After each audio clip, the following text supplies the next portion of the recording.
I've got 100 of these stories. Every calibration tech does. You spend 31 years crawling under truck scales and grain elevators, and you collect them like fishing stories, and they get smoother every time you tell them.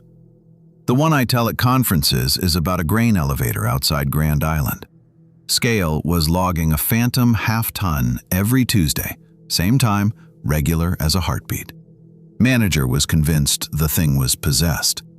I pulled the cover off the junction box and found a dead raccoon wedged up against the load cell. Been dead maybe a week, its own weight pressing the cell just enough to throw the reading. Every Tuesday, because that was when the exhaust fan kicked on and shook the box loose. That story gets a laugh. Clean explanation at the end, everybody nods, somebody buys me a beer. That's the story I tell. I set my coffee down on the table at the whistle stop, but I'm not going to tell you that one tonight. I'm going to tell you about a job I did outside Vaughan, Nebraska, that I have never once written down. Not in a report, not in a text to my wife, nowhere.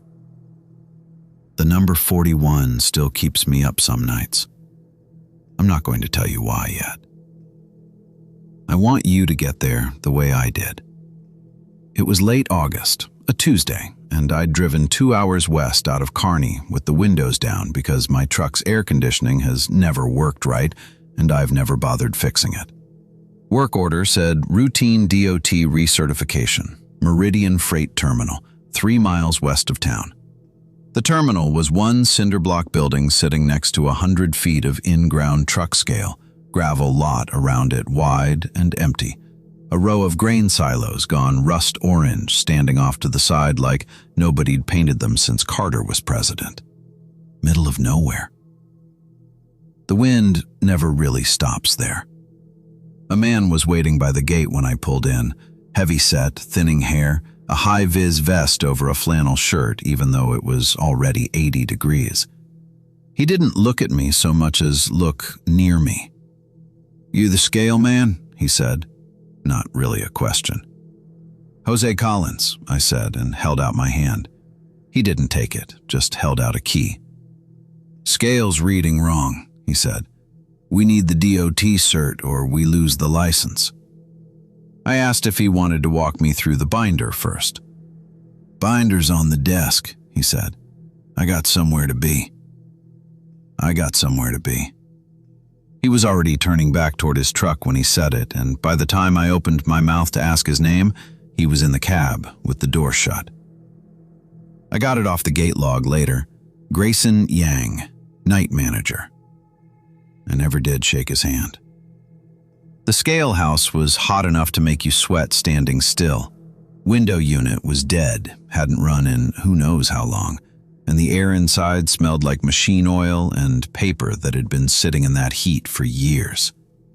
In the corner sat the calibration cart I'd need, a heavy steel thing loaded with stacked 500-pound test weights, and next to it was the only thing in that room that made me stop.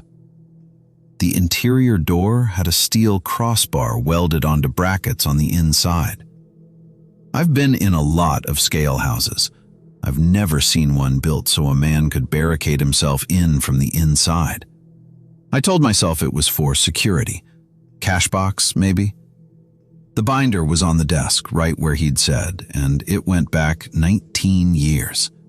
Grease-smudged pages, DOT stamps, load cell replacement records, all of it exactly what you'd expect out of a working terminal. I started from the front and read forward, the way I always do.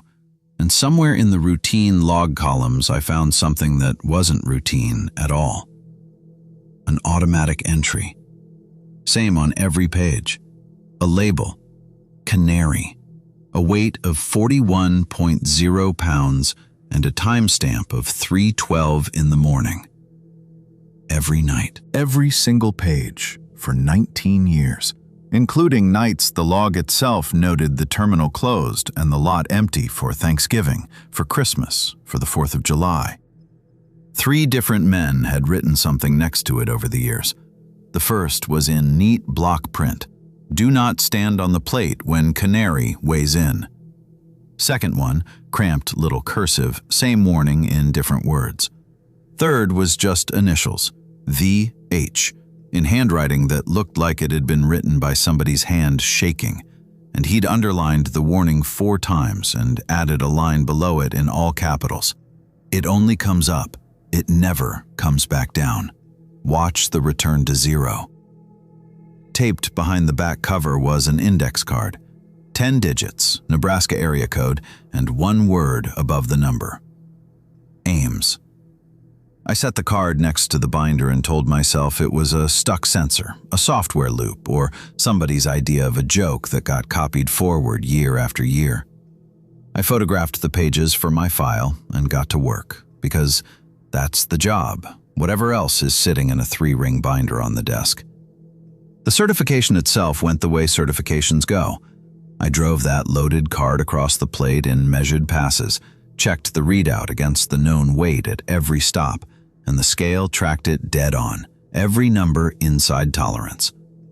Radio on the desk was playing KRVN out of Lexington the whole time. Farm report, then weather, then one of those local interest pieces they run when there's nothing else to fill the hour. This one was about the 19th anniversary of a boy who disappeared from a rest stop on Highway 30 west of Vaughn. Finn Stark, 7 years old, never found. I heard about half of it while I was marking numbers on my clipboard and didn't stop what I was doing. By every legal standard, I had a scale that passed.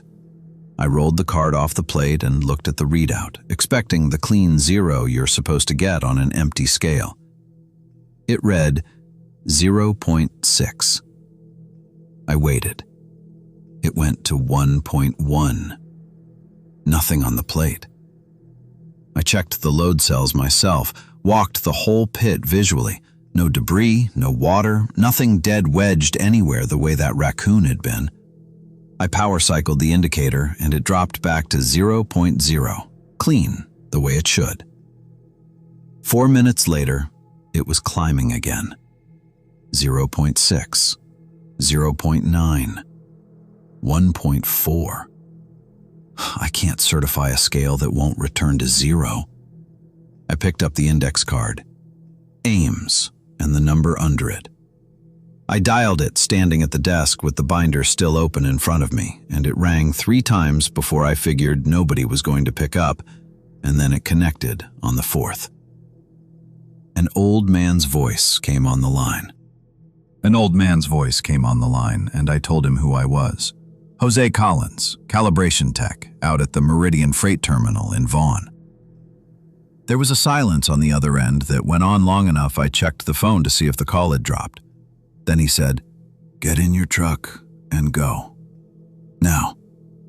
Not get some sleep and finish in the morning. He said it flat, like a man reading off a checklist. And he didn't ask me what I'd found. He didn't ask what time it was. I told him I couldn't do that. I had a scale that wouldn't return to 0 and a log entry going back 19 years that I needed explained before I could put my name on a certification. I said, "What's canary?" Longer than the first. "The terminal you're standing in," he said, "sits on top of an old Highway 30 rest stop. They tore it down in the 80s, same year a boy named Finn Stark went missing there. They dug your scale pit right where the restroom block used to be," he said. "That's the last place his mother saw him. She went back to the car for his jacket, and when she turned around, he was gone." I was standing at the desk with the binder open in front of me and the radio playing low behind me, and I didn't say anything. 41 pounds, he said. That's the average weight of a 7-year-old boy. He told me canary wasn't a fault. He said the scale had been logging exactly what was on the plate at 3:12 every morning for 19 years, and that the number never changed because the thing weighing in never changed. I asked him how he knew that. I asked it the way you'd ask a man to back up a number on a spec sheet. He didn't answer that directly. He told me there'd been 3 techs out here before me who ran overnight work. One of them, a man named Jake, decided the fastest way to test a load cell reading was to put his own body weight on the plate and see what it did while Canary logged. He said the terminal manager came in the next morning and found Jake's boots standing on the scale, laced up, standing there, empty, like he'd stepped straight out of them. "They never found him," he said. "I only know what I saw and what I logged," he said. "I don't know what the thing is. I don't know what it does to a man." Then, quieter, like he was setting the last piece down careful so it wouldn't break, "It comes up out of that pit at 3:12. It has a weight, and it has a name. Don't be on the plate." Not a goodbye, just gone. I stood there, holding a phone that wasn't doing anything anymore, in a room that had been hot for 11 hours straight, and looked over at the indicator on the scale readout. 3.4, 3.9, 4.1, climbing on its own, on an empty plate, the way it had been doing since that afternoon. Clock on the wall said 10:47, 11 hours in that building. I decided I was done for the night. Whatever else was true, a certification could wait, and I could finish the job in daylight, if I finished it at all. I walked out across the gravel to my truck, key in the ignition, turned it, and got nothing. No crank, no dash lights. Nothing at all in a truck that had driven 2 hours out of Kearney that morning without so much as a stutter. I tried it twice more before I gave it up and pulled out my phone. 1 bar, then none. Then a line across the top that just said, "No service." And it didn't clear no matter where I stood in that lot, by the gate, out past the silos, back near the scale house door. I looked at the clock on the phone before the screen went dark on me.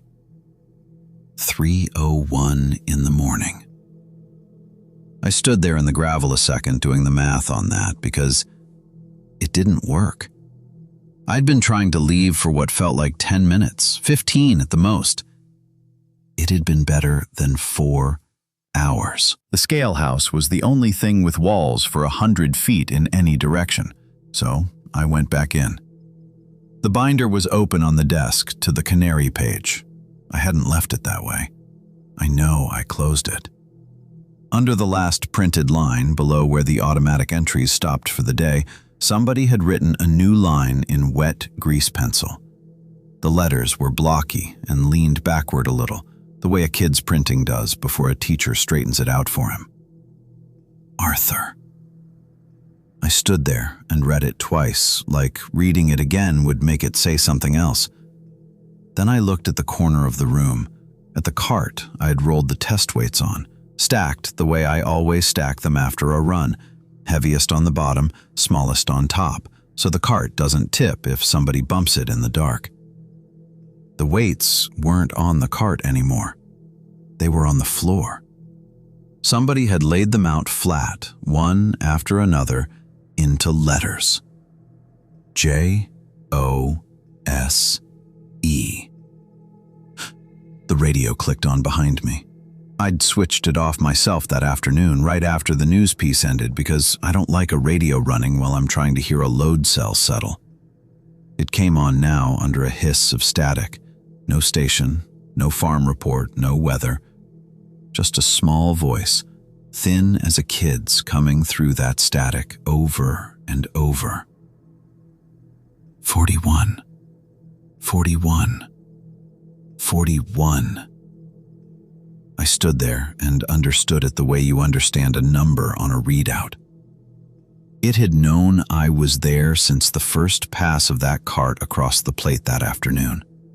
It had been watching me, the whole 11 hours I'd been marking numbers on a clipboard, like nothing in that building was any different from 100 other jobs. And it was coming up at 3:12, whether I was standing outside on the gravel or sitting at that desk.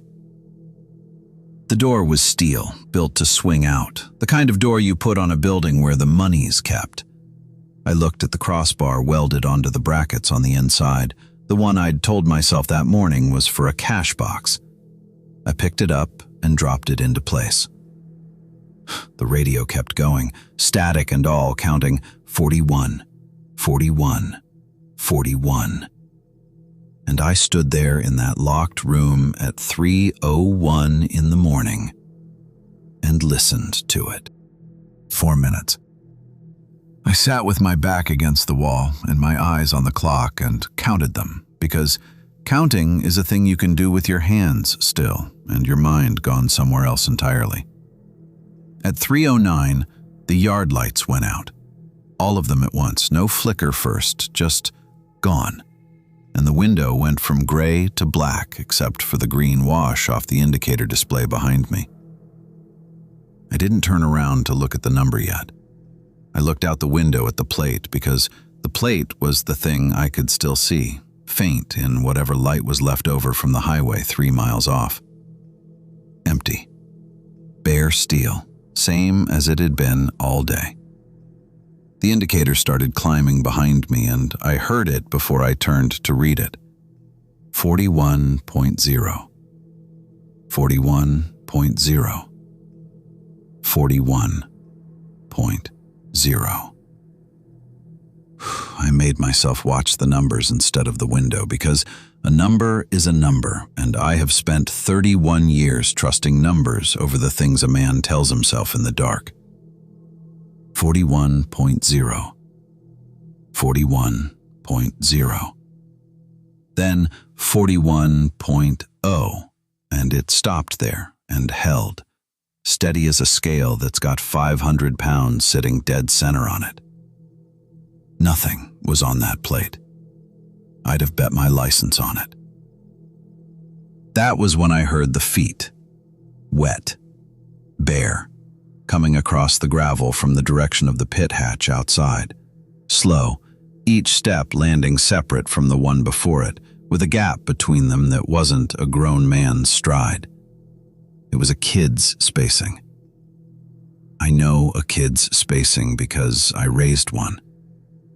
The door shuddered on its hinges, not a knock, a lean, sustained, like something was pressing its whole weight flat against it from the other side, and the crossbar groaned in the brackets I'd dropped it into 11 hours before. The steel belled outward just a little and held. I did not move. I want that on the record, if there's ever a record. I did not move, and I did not go to the door, and I did not open my mouth to ask who was there, because I already knew. And because Peyton York had told me over the phone in a voice with 31 years of silence packed into it. Don't be on the plate. But I wasn't on the plate. I was in the room. And the room wasn't going to hold. VH's handwriting came up in my head then, the shaky underline, 4 times under one line. It only comes up. It never comes back down. Watch the return to zero. York had said it too, in his own way. It has a weight, and it has a name. That's how it counts. I sat there with the door bulging against the bar and understood the thing the way you understand a bad reading once you've ruled out every other explanation. It wasn't trying to get in. It was trying to close. 41 pounds, logged, and then nothing to bring the number back down to zero, night after night, for 31 years, because there was nobody standing where I was standing to bring it down. It needed the scale to read zero to finish. It had never once been let to finish. There was a hatch in the floor by the cart, steel plate, 4 bolts, the kind of access panel you use to get at the underside of the load cells without digging up the whole pit. I'd noted it that afternoon out of habit, same as I note everything. I went to it now on my knees and had the bolts backed out before I'd finished deciding to do it. Under the hatch was the underside of the far end of the plate, close enough to touch. The test weights were still stacked where I'd left them that morning, 500 pounds each. Iron. Dead weight. The kind you don't move without your knees complaining. I got my hands under the first one and worked it through the hatch and set it against the underside of the plate, and the indicator ticked up past 41. 541. And I went and got the second one. The door kept bulging. I didn't look at it. Second weight went on. 1041. My back had opinions about the third one that I chose to ignore. I got it up through the hatch and onto the plate from underneath, and the readout climbed to 1541. And then the display did what displays do when you ask more of them than they're built to give. It locked and flashed and settled on two words: overcapacity. The pressure on the door stopped. Not eased, stopped, all at once, like a hand had simply been lifted. The footsteps didn't go anywhere, they just weren't happening anymore. The radio, which had been running static and one small voice under it since I'd walked back in that room, 41, 41, 41, went quiet. No click, no dial turning, just quiet. The kind of quiet a room gets when a machine that's been humming all night finally cuts off and you notice the hum for the first time by its absence. I stayed on my knees at the hatch a while. I don't know how long. Long enough that my legs went numb under me. Then I said it, out loud, to the underside of that plate because there wasn't anybody else in the room to say it to, and because I didn't know what else there was to do with an overcapacity scale and a boy who'd been logging into it every night for 31 years. "Finn," I said, "it's okay. You can go down now." A tech doesn't get taught what to expect for a moment like that. I started pulling the weights back out through the hatch, one at a time, easing them down onto the floor of the pit the way you'd ease anything down that you didn't want dropped. Overcapacity cleared. 1041, 541, 91.0, 51.0, 41.0. It held there. Longer than a number holds on an empty scale. Longer than any drift or any settle I've ever logged in 31 years of watching readouts do exactly what physics says they'll do. It just sat on 41, steady, like it was deciding something. Then it ticked down. 30, 20, 10, 0.0. It held there too. No drift, no climb back up. I watched it the way you watch a wound to see if it's going to start bleeding again. And it didn't. And after a while, I stopped watching it and just sat down on the floor of that scale house with my back against the wall, same spot I'd been sitting in when the lights went out. And I did not move again until the window over the desk went from black to the flat gray color the sky gets right before it decides to be morning. Grayson found me there at 6:15. He came through the door. I'd taken the crossbar down sometime before dawn, though I couldn't tell you exactly when, and he stopped just inside it and looked at me on the floor and looked at the indicator reading a clean 0 and didn't ask me anything about either one. "You all right?" he said, which for him was practically a speech. "Scales holding 0, I told him. Return to zeros clean. That's the part I can certify." I got up off that floor with knees that felt about 80 years old, and I signed the certificate at the desk and in my notes, where a man's supposed to account for anything irregular he found on a job, I wrote that the canary entries were a resolved sensor anomaly, load cell related, corrected. That's what the paper says. I've never told anybody different. Not my wife, not another tech, not until right now. 4 days later, a crew broke ground on a new pit foundation out there because Meridian was expanding the terminal. Nothing to do with me. And they turned up small bones under the old restroom slab, right where the scale pit sat. The sheriff's office up in Lancaster County ran it and came back with a name I already knew before they said it. Finn Stark. 19 years missing. They closed it as a homicide, no suspect ever named, and they buried him in Vaughan that fall, in the ground, with people standing around him for the first time since his mother turned back around at that rest stop and found the space where he'd been standing, empty. The terminal's scale logged nothing at 3:12 the night after they found him. Nothing the night after that. Nothing since, far as I know. And I do still call out there now and then to ask, because some habits you don't put down easy. I'm back in this booth, same corner, same window on Highway 30, telling you a story I've never once written down. I'm not going to sit here and tell you I've made peace with it. I don't know what that would even mean, coming from me. What I'll tell you is that on every scale I certify now, before I put my name on the paper, I run it to 0, and I sit there, and I watch that number hold. I watch it longer than the job requires. I watch it because I don't know how many other numbers on how many other readouts in how many other rooms like that one are actually somebody who was never counted at all.